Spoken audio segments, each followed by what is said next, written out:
BJP सांसद वरुण गांधी पिछले काफी समय से लाइमलाइट से गायब है और चर्चा में आने के लिए अलग अलग प्रयास करते हैं। तो प्रयास में क्या करें, तो कुछ ना कुछ विवादित बयान देते हैं, कुछ विवादित ट्वीट करते हैं, जिससे थोड़ी पॉलिटिकल बहस शुरू हो सके। इस बार भी वरुण गांधी ने कुछ ऐसा बोला जिसके बाद लोग कह रहे हैं कि क्या वरुण गांधी इतिहास भूल गए हैं क्या। पीलीभीत में जनता से मिलने पहुंचे वरुण गांधी ने ऐसी कई बातें कही जिनसे लोगों को चर्चा करने का मौका मिल गया कि क्या वरुण गांधी 2024 के लिए अलग से प्लानिंग कर रहे हैं। वरुण गांधी ने लोगों से सोच समझकर वोट देने की अपील करते हुए कहा कि भारत माता की जय और जय श्री राम के नारे के बहकावे में ना आना। फिर उन्होंने गांधी परिवार को लेकर भी कुछ कहा, लेकिन पहले जरा सुनिए कैसे उन्होंने इशारों में बीजेपी को ही टारगेट किया, फिर आगे की बात बताता हूं। मैं कहता हूं किसी को भी आप वोट करें, किसी को भी करें, लेकिन भेड़ चाल में ना करें, दिमाग लगा के करें। ये नहीं कि कोई आया भारत माता की जय बोल दिया, जय श्री राम बोल दिया, आपने वोट डाल दी, क्योंकि उसके बाद आपकी गिनती भी वैसी हो जाएगी जैसे कि आप लोग एक मनुष्य, एक आत्मा नहीं हो, आप लोग बस एक संख्या। वरुण गांधी कह रहे हैं कि कोई आके भारत माता की जय बोल दे, जय श्री राम बोल दे तो वोट मत दे दीजिएगा। अब ये समझना कोई बड़ी बात तो है नहीं कि भारत माता की जय और जय श्री राम के नारे कौन सी पार्टी के नेता अक्सर लगाते हैं। यानी वरुण ने इशारों में ही सही बीजेपी पर निशाना साधा और गांधी परिवार की तारीफ भी करनी शुरू कर दी। वो तारीफ भी दिखाऊंगा। लेकिन इतना ही नहीं, वरुण गांधी ने तो यूपी के मुख्यमंत्री योगी आदित्यनाथ का भी मजाक उड़ाया। पहले वो मजाक उड़ाना देखिए, फिर गांधी परिवार के लिए क्या कहा वो भी बताऊंगा। महाराज जी दे दीजिए, फिर क्या फर्क पड़ता है, हो सकता है कोई जरूरी हो। क्यों मत सुनो, इधर आ जाओ। आप बिल्कुल इनको ऐसा मत करो कल जाके ये मुख्यमंत्री बन जाएंगे, फिर हमारा क्या होगा। समय की गति को समझा करो महाराज जी। मुझे लगता है आज समय अच्छा आ रहा है। यानी वरुण गांधी योगी आदित्यनाथ को भी टारगेट कर रहे हैं, बीजेपी को भी कर रहे हैं। वरुण गांधी पहले भी कई बार अपनी ही पार्टी पर हमला कर चुके हैं, लेकिन गांधी परिवार के लिए वरुण गांधी ने जो कुछ कहा उसके बाद सवाल खड़े होने लगे कि क्या वरुण गांधी कोई अलग खिचड़ी पका रहे हैं। वरुण गांधी ने गांधी परिवार की तारीफ में क्या कहा, पहले उसके बारे में बताता हूं, फिर गांधी परिवार के इतिहास का वो चैप्टर खोलता हूं जिसमें वरुण गांधी की मां मेनका गांधी है। इसी गांधी परिवार ने उनकी मां मेनका गांधी के साथ कैसा बर्ताव किया था, वरुण गांधी ने क्या कुछ सहा था, उनके परिवार ने क्या सहा था, आज याद दिलाऊंगा। लेकिन याद क्यों ही दिलाना पड़ रहा, पहले वो सुनिए। वरुण गांधी ने आज कहा कि गांधी परिवार उस किस्म का नहीं है जो आपसे मीठी मीठी बातें करके आपका वोट चोरी कर। वरुण गांधी ने कहा कि वो भले कड़वी बात बोले, मतलब गांधी परिवार भले कड़वी बात बोलता है लेकिन हमेशा सच बोलेगा। वो ऐसे व्यक्ति नहीं है जो झूठा ड्रामा करके आपका वोट लेकर चले जाए। यानी वरुण गांधी के दिल से गांधी परिवार के लिए अलग से प्यार निकल रहा है। गांधी परिवार ड्रामा नहीं करता और गांधी परिवार झूठ नहीं बोल सकता। वरुण गांधी की दिक्कत यह भी है कि वो बेचारे प्रयास पूरा कर रहे हैं कि मैं इधर से उधर से बीजेपी को घेरूं, नरेंद्र मोदी को कुछ बोलूं, योगी को कुछ बोलूं, ये लोग बुला के मुझसे कुछ मान मनवत सुलह करें। लेकिन नरेंद्र मोदी तो करते नहीं, वो सत्यपाल मलिक ऐसे ही हाथ पैर मारते रह गए, खत्म हो गया मामला। ये भी पूरा हाथ पैर मार रहे हैं लेकिन करते रहो, ना निकाल रहे हैं पार्टी से, ना सांसद सदस्यता छीन रहे हैं, तो ये फ्रस्ट्रेशन में कुछ भी कर रहे हैं। लेकिन वरुण गांधी कह रहे हैं कि गांधी परिवार कोई ड्रामा नहीं करता। तो हमें लगा कि आज गांधी परिवार के उस फैमिली महा ड्रामे का चैप्टर वरुण गांधी को याद दिलाना चाहिए जिसने गांधी परिवार की जग हसाई करा दी थी। वरुण तब शायद बहुत छोटे थे, इसलिए या तो उनको बहुत पता नहीं है या फिर शायद वो भूल गए कि ये वही गांधी परिवार है जिसने उनकी मां मेनका गांधी को घर से निकाल दिया। ये 41 साल पुरानी बात है। ये वरुण गांधी को आप देख रहे हैं जो गोद में बैठे हैं, और ये मेनका गांधी। तब मेनका गांधी को तत्कालीन पीएम इंदिरा गांधी ने पीएम आवास से निकाल दिया था, यानी उनकी सास ने। तब पीएम आवास एक सफदरजंग रोड पर हुआ करता था। जब अपनी बहू मेनका गांधी को इंदिरा गांधी ने घर से निकाला था, ये उसी वक्त की तस्वीरें, ये मार्च 1982 की तस्वीरें, 1982। तब वरुण गांधी मात्र 3 साल के थे। पीछे देखिए गाड़ी में बैठे हैं, उनको तो समझ ही में नहीं आ रहा क्या। लेकिन कहा जाता है कि जिस वक्त घर से मेनका गांधी को निकाला गया, वरुण गांधी बुखार से तप रहे थे। यह उस वक्त की बहुत बड़ी खबर बन गई थी। तब अखबारों में इसकी खूब चर्चा हुई थी। इंडियन एक्सप्रेस उस समय के अखबार में मेनका गांधी के बारे में एक खबर छापता है कि मेनका क्विट्स पीएम हाउस, यानी मेनका गांधी ने पीएम आवास छोड़ दिया।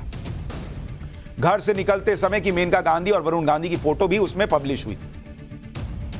न्यूयॉर्क टाइम्स तक में चला था भाई, देश ही नहीं विदेशी अखबारों में भी यह खबर प्रमुखता से छपी थी। जिस गांधी परिवार के लिए वरुण गांधी कह रहे हैं कि वहां कोई ड्रामा नहीं होता, वहां का फैमिली ड्रामा विदेशी अखबारों में छप रहा था। अमेरिका के न्यूयॉर्क टाइम्स में लिखा था कि sons widow quits Gandhi household, यानी बेटे की विधवा ने गांधी परिवार छोड़ दिया। न्यूयॉर्क टाइम्स ने डिटेल में लिखा था कि कैसे इंदिरा गांधी और मेनका गांधी के बीच दूरियां बढ़ती रहीं और आखिरकार मेनका गांधी को गांधी परिवार के घर से निकलना पड़ा। वरुण गांधी भले भूल गए होंगे लेकिन मैं देश को याद दिलाना चाहता हूं, पीएम आवास से निकाले जाने पर तब मेनका गांधी ने क्या कहा था, जो कई अखबारों में छपा, कई जगह छपा। मेनका गांधी ने कहा कि इंदिरा गांधी ने उन्हें खुद गेट आउट कहा था और कहा कि तुरंत यहां से निकल जाओ। यह दोपहर 2 बजे की बात थी। इंदिरा गांधी ने अपने ऑफिस में बुलाकर कई लोगों के सामने मेनका को पीएम आवास से निकल जाने को कहा। मेनका गांधी ने तब हाथ भी जोड़े कि उन्हें कम से कम 2 दिन का टाइम दे दिया जाए, क्योंकि उनके पास रहने के लिए कोई जगह नहीं थी, घर नहीं था, वरुण को हाई फीवर था। मेनका हाथ जोड़ रही थी अपनी सास के सामने कि बस 2 दिन रहने दीजिए, लेकिन इंदिरा गांधी का दिल नहीं पसीजा। मेनका ने कहा कि वो इस बात से हैरान रह गई क्योंकि 7 साल से वो सब कुछ छोड़कर इसी घर में रह रही थी। लेकिन वरुण गांधी लगता है आज ये बात भूल गए। जिस वक्त की यह घटना है तब मेनका गांधी की उम्र मात्र 26 साल थी। घर से निकाले जाने पर तब मेनका गांधी ने कहा था कि वो भी गांधी हैं, वो भी गांधी परिवार की बहू हैं। अगर उनकी सास उन्हें घर में नहीं रखना चाहती तो कोई बात नहीं, उन्हें अधिकार है कि वो घर से मुझे निकाल दें। लेकिन यह ठीक नहीं हुआ, यह बहुत नाइंसाफी हुई। आज लगता है वरुण गांधी अपनी मां के साथ हुई यह नाइंसाफी भी भूल गए। बाद में मेनका गांधी ने गांधी परिवार को लेकर बड़े आरोप भी लगाए थे। और आरोप क्या थे कि मेनका के चाहने के बावजूद उन्हें किसी से मिलने नहीं दिया जाता, मेनका के रिश्तेदारों से मेनका को मिलने नहीं दिया जाता था, यह आरोप लगा। संजय गांधी की मौत के बाद मेनका गांधी के लिए आई चिट्ठियां और मेल्स चेक किए जाते थे, यह भी आरोप लगाया मेनका गांधी ने। आरोप तो यह भी लगा कि मेनका गांधी का टेलीफोन तक टैप किया जाता था कि वो किससे बात करती, और ये सब बातें उस वक्त के अखबारों में प्रमुखता से छपी हुई थी। आज भी गूगल कीजिएगा, सब मिल जाएगा आपको। लेकिन शायद वरुण गांधी ये भी भूल गए। गांधी परिवार में मेनका गांधी की एंट्री संजय गांधी से शादी के बाद हुई। इन दोनों की शादी 1974 में हुई और इस शादी से इंदिरा गांधी बहुत ज्यादा खुश नहीं थी, क्योंकि मेनका गांधी की संजय गांधी से मुलाकात भी अलग तरीके से हुई थी। शादी से पहले मेनका एक मॉडल थी और उनका विज्ञापन देखकर ही संजय गांधी ने उन्हें पसंद करने लगे। बाद में एक पार्टी में दोनों की मुलाकात हुई और इसी में संजय ने कह दिया कि वो मेनका से शादी करना चाहते हैं। लेकिन इसमें इंदिरा गांधी को एक आपत्ति और एक आशंका थी। आपत्ति यह कि मेनका गांधी सिर्फ 17 साल की थी और संजय गांधी से 10 साल छोटी। आशंका यह कि संजय गांधी का जिस तरह का स्वभाव था उसमें क्या मेनका के साथ संजय गांधी की बन पाएगी या नहीं। इन आपत्तियों और आशंकाओं के बाद भी संजय और मेनका की शादी हुई। ये उस वक्त की तस्वीरें आप देखिए। लेकिन 1980 में जब एक प्लेन क्रैश में संजय गांधी की मौत हो गई तो उसके बाद से इंदिरा गांधी और मेनका गांधी के संबंध बिगड़ते चले गए। फिर 1982 में ऐसी स्थिति आ गई कि इंदिरा गांधी ने मेनका को घर से निकाल दिया। इसके बाद तो मेनका गांधी और इंदिरा गांधी के बीच बात इतनी बिगड़ गई कि मामला कोर्ट तक पहुंच गया। वरुण के नाम पर कुछ कंपनियों की करीब 4,73,000 रुपए सिक्योरिटी थी, तो उस पैसे को मैनेज करने के अधिकार के लिए मेनका कोर्ट चली गई। इस अर्जी पर इंदिरा गांधी की तरफ से जवाब दिया गया था कि जब से मेनका वरुण गांधी को लेकर गई है तब से वरुण को सिर्फ कुछ संडे इंदिरा से मिलने दिया जाता, मतलब रविवार को मिलवा देती हैं उनकी दादी से। लेकिन अक्टूबर 1982 के बाद से वरुण को दादी इंदिरा से मिलने नहीं दिया गया, यह इंदिरा गांधी ने कहा अपनी तरफ से। सिर्फ 13 मार्च 1983 के दिन को छोड़कर, जिस दिन वरुण गांधी का जन्मदिन होता है, आधे घंटे से भी कम समय के लिए वरुण को इंदिरा से मिलने दिया गया है। इंदिरा गांधी की तरफ से कहा गया कि उन्हें संजय गांधी की संपत्तियों में मेनका के शेयर के लिए कोर्ट द्वारा अधिकार देने से कोई आपत्ति नहीं है और ना ही संजय गांधी के नाम पर जो संपत्ति है उसमें कोई इंटरेस्ट है। लेकिन जहां तक वरुण की बात है तो उनकी इच्छा है कि जब तक वरुण बालिग ना हो जाए तब तक उनके अधिकार वाली संपत्तियों को मैनेज इंदिरा गांधी ही करें या उनकी तरफ से किया जाए। इंदिरा गांधी की तरफ से कहा गया कि प्रॉपर्टी में वरुण का जो शेयर है उसका प्रबंधन इस तरह से किया जाना चाहिए कि कोई भी इस पैसे का दुरुपयोग ना कर पाए। अरे कौन करता भाई, उनकी मां ही तो थी। तो क्या इंदिरा गांधी को लगता था कि वरुण गांधी की मां जो है वो अपने बेटे के पैसे का दुरुपयोग कर लेंगे? और वरुण के लिए जो पैसे हैं उन पर कड़ी निगरानी रखी जाए, ये भी इंदिरा गांधी चाहती। इस पर मेनका गांधी ने अपने जवाब में आरोप लगाया कि वरुण को इंदिरा गांधी से मिलना इसलिए कम किया गया कि वरुण अपनी दादी से ज्यादा ना मिलें, क्योंकि जो वातावरण है वो इतने छोटे बच्चे के लिए सही नहीं है। यह मेनका गांधी ने जवाब दिया कोर्ट में। वरुण को उसकी दादी इंदिरा गांधी की पॉलिटिकल पब्लिसिटी के लिए इस्तेमाल किया जा रहा है। यह मेनका गांधी अपनी सास वरुण गांधी की दादी इंदिरा गांधी के लिए कह रही हैं कि वो तो मेरे बेटे से, मेरे बच्चे से पॉलिटिकल पब्लिसिटी के लिए मिलती हैं, उसका इस्तेमाल होता है और उसे फोटोग्राफर और टेलीविजन कैमरा क्रू के बीच कैमरे के लिए पोज देने के लिए कहा जाता है। इसलिए कोई भी मां अपने बच्चे को इस तरह की स्थिति में नहीं देख सकती और इसलिए इंदिरा गांधी से वरुण गांधी को मिलाने से रोका गया। मेनका गांधी की तरफ से इस रिप्लाई में यह भी कहा गया कि श्रीमती इंदिरा गांधी जो ज्वाइंट फैमिली की प्रॉपर्टी को देखती हैं, उन्होंने इस छोटे बच्चे की शिक्षा, उसके खर्च और उसके भले के लिए एक पैसा नहीं दिया। जिस छोटे बच्चे के पिता के बैंक अकाउंट को उनके अचानक निधन के बाद फ्रीज रखा गया, जबकि दूसरे बच्चों को, मतलब घर के जो दूसरे बच्चे हैं, राहुल, प्रियंका वगैरह, उनको सभी चीजें, पैसा रुपया मिल रहा।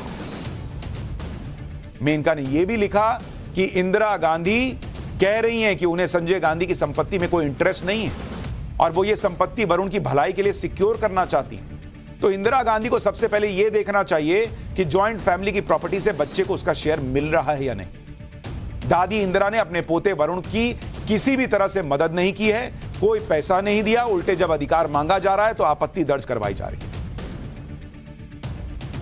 ये सारी बातें वरुण गांधी की माताजी कोर्ट को बता रही हैं। लेकिन आज वरुण गांधी कहते हैं कि गांधी परिवार कोई ड्रामा नहीं करता। इतना बड़ा पारिवारिक ड्रामा चल रहा है और वो कहते हैं कोई ड्रामा नहीं करता, कोई झूठ नहीं बोलता। तो वो खुद ही बताएं कि सच इंदिरा गांधी बोल रही थी या मेनका गांधी। मेनका की तरफ से कहा गया कि इंदिरा गांधी अपनी ताकत का इस्तेमाल एक बिना पिता वाले बच्चे और एक विधवा मां के खिलाफ कर रही है और संपत्ति पर अधिकार के रास्ते में कानूनी अड़चन डाल रही है। यह सब चल रहा था गांधी परिवार के अंदर सार्वजनिक तौर पर। मेनका गांधी और इंदिरा गांधी के रिश्ते इतने खराब थे कि इंदिरा ने तो मेनका के पीछे विदेशी ताकतों का हाथ होने का भी आरोप लगा दिया था। 1983 में अरब न्यूज को दिए एक इंटरव्यू में इंदिरा गांधी ने मेनका गांधी के बारे में क्या कहा था, आप सुनेंगे तो हैरान रह जाएंगे। मेनका गांधी को प्रधानमंत्री आवास में भेजने के पीछे विदेशी ताकतों का हाथ था। यह सब काफी पहले से योजना बनाकर किया गया था। यह इंदिरा गांधी मेनका गांधी के लिए कहती थी कि विदेशी ताकतों ने मेनका को भेजा है गांधी परिवार में, प्रधानमंत्री के घर में। आज लगता है वरुण गांधी सब भूल गए। पाठशाला देखेंगे तो शायद याद आएगा। आपको यह भी बताता हूं कि इंदिरा और मेनका के संबंध इतने ज्यादा क्यों खराब थे। आखिर क्या वजह थी कि इंदिरा गांधी ने मेनका को घर से चले जाने के लिए कह दिया था। खुशवंत सिंह ने अपनी किताब truth, love and a little Millais में लिखा है कि इंदिरा गांधी और मेनका के संबंधों में दरार संजय गांधी की मौत के बाद से आने लगी थी। इंदिरा गांधी के करीबियों का मानना था कि इस अनबन के पीछे मेनका की मां अमतेश्वर आनंद का हाथ था। खुशवंत सिंह ने लिखा कि संजय गांधी से मेनका की शादी के बाद अमतेश्वर आनंद घमंडी हो गई थी, वो सत्ता का आनंद लेने लगी थी। संजय गांधी की मौत के बाद इंदिरा और अमतेश्वर आनंद के संबंध और खराब हो गए। इसका असर इंदिरा और मेनका के संबंधों पर भी पड़ा। इसके अलावा मेनका गांधी की भी अपनी राजनीतिक महत्वाकांक्षाएं थी। मेनका को लगता था कि संजय के बाद इंदिरा गांधी उन्हें आगे बढ़ाएंगी, लेकिन इंदिरा गांधी ने राजीव गांधी को तैयार करना शुरू कर। इस कार्यक्रम में मेनका गांधी ने बहुत ही आक्रामक तरीके से अपनी बातें रखी थी। जब यह कार्यक्रम हो रहा था तो इंदिरा गांधी लंदन में थी। राजीव गांधी ने मेनका के भाषण के बारे में इंदिरा गांधी को जानकारी दी। 28 मार्च 1982 को इंदिरा गांधी भारत लौटी। मेनका ने इंदिरा गांधी का स्वागत किया तो इंदिरा ने कहा कि वो बाद में बात करेंगी। जेवियर मोरो ने इसके बाद लिखा कि इसके बाद मेनका ने खुद को एक कमरे में बंद कर लिया। 1 घंटे बाद एक कर्मचारी मेनका के कमरे में खाना लेकर आया और कहा कि इंदिरा गांधी चाहती हैं कि आप गांधी परिवार के साथ लंच न करें, मतलब अपने कमरे में खा लीजिए। ये किताब में लिखा है। इसके 1 घंटे बाद कर्मचारी ने मेनका गांधी से कहा कि आपको इंदिरा गांधी ने बुलाया है। मेनका गांधी जब सिटिंग रूम में पहुंची तो वहां कोई नहीं था। थोड़ी देर बाद इंदिरा गांधी कमरे में आई। इंदिरा के साथ उनके गुरु और सचिव आर.के. धवन भी थे। इंदिरा गांधी काफी गुस्से में दिख रही थी। जेवियर मोरो लिखते हैं कि इंदिरा गांधी ने मेनका की तरफ उंगली दिखाते हुए कहा कि इस घर से निकल जाओ। इंदिरा ने कहा कि तुमसे लखनऊ में बोलने के लिए मना किया था ना, लेकिन तुमने वही किया जो चाहती थी। लखनऊ में तुमने जो भी कहा उसकी हर लाइन में जहर भरा था। इस घर से फौरन निकल जाओ और अपनी मां के पास वापस चली जाओ। पीएम आवास से निकलने की तैयारी में कर रहे थे तो इंदिरा गांधी उनके पास आई और फिर से कहा कि फौरन इस घर से निकलो और इस घर से कोई सामान लेकर मत जाना। इस पर मेनका की बहन अंबिका ने कहा कि मेनका नहीं जाएगी, ये उसका भी घर है। इस बात पर इंदिरा गांधी ने चिल्लाते हुए कहा कि ये मेनका का घर नहीं है, ये भारत की प्रधानमंत्री का घर है। तो इंदिरा गांधी ने निर्देश दिया था कि मेनका जहां कहें वहां उनको छोड़ दिया जाए। मेनका गांधी ने गांधी परिवार से अपने खराब रिश्तों की वजह सोनिया गांधी को भी बताया। कैथरीन फ्रैंक की किताब Indira the life of Indira Nehru Gandhi में लिखा है कि सोनिया गांधी ने संजय गांधी के बारे में डरावनी और अजीब खबरें फैलाई। सोनिया गांधी और कांग्रेस मिलकर संजय गांधी की छवि को खराब करने की कोशिश कर रहे थे और यह प्रोजेक्ट कर रहे थे कि सोनिया, प्रियंका और राहुल ही नेहरू गांधी विरासत के सच्चे उत्तराधिकारी। संजय गांधी की मौत के बाद किस तरह से मेनका गांधी के साथ बर्ताव किया गया, उसके बारे में एक इंटरव्यू में मेनका गांधी ने कहा कि उन्हें लगता है कि हम दोनों यानी इंदिरा और मेनका एक तीसरे व्यक्ति यानी सोनिया के शिकार बन गए। मेनका ने कहा कि उन्हें लगता है कि इसका संबंध प्रॉपर्टी से है। मेनका गांधी ने कहा कि वो सोनिया गांधी को जानती हैं और वो नहीं चाहती कि उन्हें यानी मेनका को कुछ भी मिले। यह है गांधी परिवार के फैमिली ड्रामे का इतिहास, जिसको लेकर अलग अलग जगह जो छपा है, किताबों में जो है, न्यूज आर्टिकल्स में जो है, वही बातें मैंने आपके सामने रखी हैं। अपनी मर्जी का एक शब्द नहीं, लेकिन ये बातें, ये सारी बातें कि वरुण गांधी की मां और वरुण गांधी के साथ गांधी परिवार में क्या हुआ, ये वरुण गांधी भूल गए।